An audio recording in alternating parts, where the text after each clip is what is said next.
की जरूरत है कि बांग्लादेश को फिर से दो देशों में बांट दिया जाए। मंत्री नरेंद्र मोदी जी है वो एक ढोंग करते हैं, जो उनका एक हिंदू का पॉलिटिक्स है वो इससे प्रतीत होता है कि वो ढोंग करते हैं। 8% हिंदू बांग्लादेश के अंदर अपना जीवन यापन किस तरह से कर रहा है, किस तरह से वो जिल्लत की ज़िंदगी का रहा है, वहाँ पर मार खा रहा है और किस तरह से जुल्म सितम कर रहा है। और आप देश के अंदर जो हिंदू की जो पॉलिटिक्स करते हैं और हमारे पड़ोसी देश बांग्लादेश जल रहा है। पर जैसे भारतीय जनता पार्टी बोलती है कि भारत के अंदर, यहाँ तक कि झारखंड के बड़ा सांसद निशिकांत दुबे जी बोलते हैं कि 20 लाख से ज़्यादा बांग्लादेशी मुसलमान भारत में।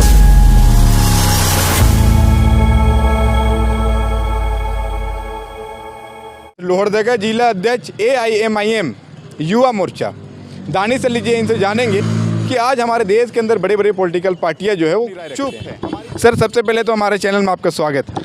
बहुत बहुत शुक्रिया सर, क्योंकि इस तरह के मामलात को देखा जाए तो कहीं ना कहीं बहुत कम कवर किया जा रहा है, खासकर अपने देश में। और बहुत से लीडर हैं जो इस विषय पर बोलने में कतरा रहे हैं। मैं आपको बता देना चाहता हूं कि जो बांग्लादेश में जो हुआ है, अभी जो हो रहा है, जो बांग्लादेश जल रहा है, ये काफ़ी दिनों से, बहुत पहले से चला आ रहा है। ऐसा मतलब ये माना जा रहा था कि शेख हसीना जाएगी और वो एक रेवोल्यूशन का जो माहौल है वो बना। और हम जो देख रहे हैं अभी बांग्लादेश के अंदर जो भी हो रहा है, देखिए इस चीज़ को हमारे जो प्रधानमंत्री है, प्रधानमंत्री नरेंद्र मोदी जी, उनको समझना पड़ेगा इस चीज़ को।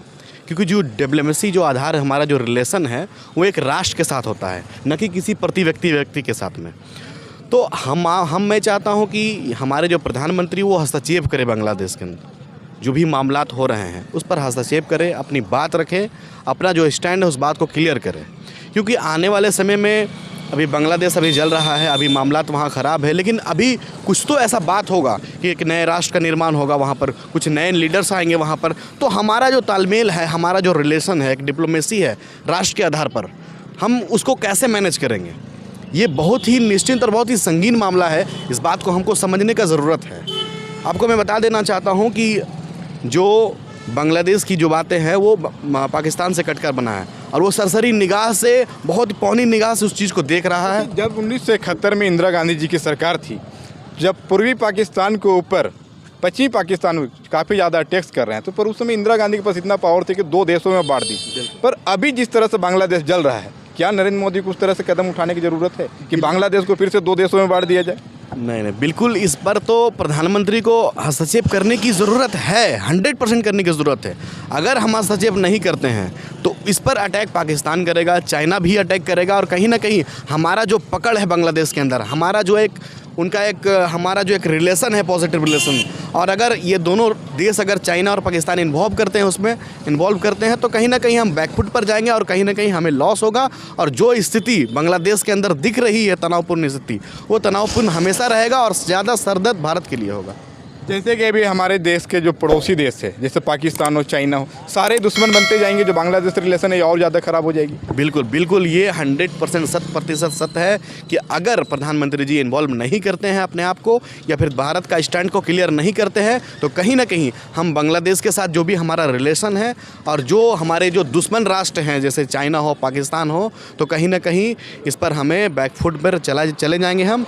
तो प्रधानमंत्री से रिक्वेस्ट है, उनको भी इस चीज़ को समझ में आ रहा है कि हस्तक्षेप उनको करना चाहिए और अपना स्टैंड क्लियर करना चाहिए। जैसे अभी 12 से 13 हज़ार के आसपास जो भारतीय लोग हैं जो बांग्लादेश में फंसे हुए हैं, इस पर सरकार अभी तक किसी प्रकार का कोई प्रयास नहीं देखने को मिल रही है। इसको आप लोग कैसे देखते हैं? देखिए, ये तो बड़ा संगीन मामला है कि हमारे कुछ लोग बांग्लादेश के अंदर फंसे हुए हैं। मैं आपको बता देना चाहता हूँ कि प्रधानमंत्री की तरफ से एक संतोषजनक ट्वीट भी नहीं आया है बांग्लादेश के आवाम के लिए कि आखिरकार वहाँ के आवाम क्या करें, हमारे लोग जो फंसे हैं वो क्या करें, या फिर आने वाला जो राष्ट्र का निर्माण होगा उस पर हमारा क्या स्टैंड होगा, क्या रोल होगा। मतलब ये बहुत समझ से परे है। चूँकि एक 1971 के समय हमारी जो इंदिरा गांधी थी, वो अपने दम पर, अपने बलबूते के ऊपर पाकिस्तान को 2 भाग में किया। वो अपने ताकत का मुजाहरा किया, उन्होंने आयरन लीडर का परिचय दिया। लेकिन अभी जो हमारे वर्तमान प्रधानमंत्री हैं, उनका जो एक व्यवस्था जो दिख रहा है, उनका जो एक्टिविटी जीरो दिख रहा है, ये कभी सोचने वाला बात है कि ऐसा आखिरकार क्यों हो रहा है।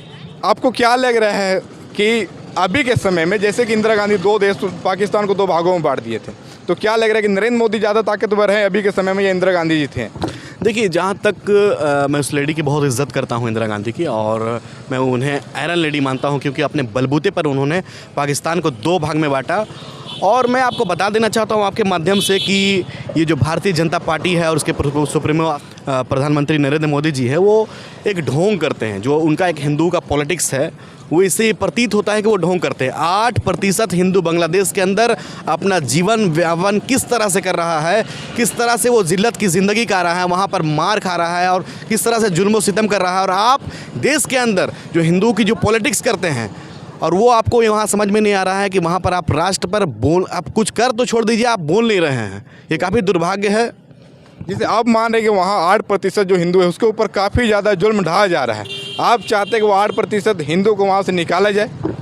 बिल्कुल निकाला जाना चाहिए, बिल्कुल निकाला जाना चाहिए। मैं निकालने के लिए इसलिए नहीं कर रहा हूँ कि वो हिंदू है, वो इंसानियत है, भारतीय हैं, उनको पहले प्राथमिकता देकर वहाँ से निकाला जाए और सेफली हमारे देश लाया जाए। जैसे भारतीय जनता पार्टी बोलती है कि भारत के अंदर, यहाँ तक कि झारखंड के गोड्डा सांसद निशिकांत दुबे जी बोलते हैं कि 20 लाख से ज़्यादा बांग्लादेशी मुसलमान भारत में बस चुके हैं, उनको कैसे देखते हैं आप लोग? वही तो मैं कह रहा हूँ ना कि निशिकांत दुबे जी का मैं बड़ा इज्जत करता था, बड़ा सम्मान करता था उस व्यक्ति का, लेकिन मैं उनके विचार और विवेक, जिस तरह से उन्होंने सांसद में वो बात कहा, काफ़ी मैं कम अकलियाँ उन्हें नापता हूँ कि जिस तरह से उन्होंने इस तरह का बयान दिया कि बांग्लादेश के लोग झारखंड के अंदर हैं। बड़ा दुर्भाग्य है। मैं आपको बता देना चाहता हूँ कि झारखंड के कोई भी सीमा, कोई भी ज़िला बांग्लादेश से टच नहीं करती। और आप अपने आप को ये बोल रहे हैं कि बांग्लादेश के अंदर, झारखंड के अंदर बांग्लादेशी लोग प्लान कर रहे हैं, आ रहे हैं, घुसपैठिया है। तो मैं आपको बता देना चाहता हूं कि आपके ही एजेंसी BSF हो, चाहे CISF हो, चाहे और भी जवान से, वो सेंट्रल गवर्नमेंट को रिपोर्ट करते हैं, उनके अधीन आते हैं, तो आप उन पर कार्रवाई क्यों नहीं कर रहे हैं? आप खुद अपने आप पे सवाल उठा रहे हैं कि आप, मतलब इसका मतलब ये है कि हमारा जो बॉर्डर है, बंगाल का जो बॉर्डर है, बांग्लादेश का जो बॉर्डर है, वो सेफ नहीं है, तो आप उसे दुरुस्त कीजिए ना। तो सर क्या लगता है, जैसे भी सर्वदलीय बैठक चल रही है, तो जो 12 से 13 हज़ार जो भारतीय फंसे हुए, उनको कब तक निकालने की उम्मीद है हमारी सरकार से आपको? मुझे बड़ा आश्चर्य होता है कि जिस तरह से अपने लोगों को बचाने में, चूँकि हमारा पड़ोसी भी है और कहीं ना कहीं देखा जाए तो 8% हिंदू है वहाँ। हिंदू की राजनीति देश के अंदर आप करते हैं, हिंदू को हितैषी बनते हैं आप, विश्वगुरु बनते हैं आप, लेकिन आप बांग्लादेश के अंदर जो इतना लुल व्यवस्था है आपकी है, आपकी जो विदेश नीति है, क्या कर रही है, इस पर अभी तक डाटा लेकर घूम रही है।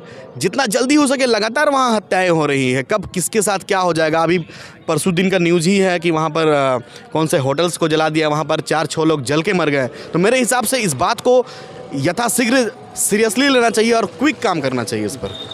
तो सर जैसे कि वहाँ पर जो अवामी पार्टी के जो लीडर्स हैं, उनके घरों को जला दिया जा रहा है, और जिस प्रकार से जो बांग्लादेश के जन्मदाता थे शेख मुजीबुर रहमान, वहाँ की यूथ उनके ऊपर टॉयलेट कर रहे हैं, उसके स्टैचू के ऊपर, उसको आप लोग कैसे देखते हैं?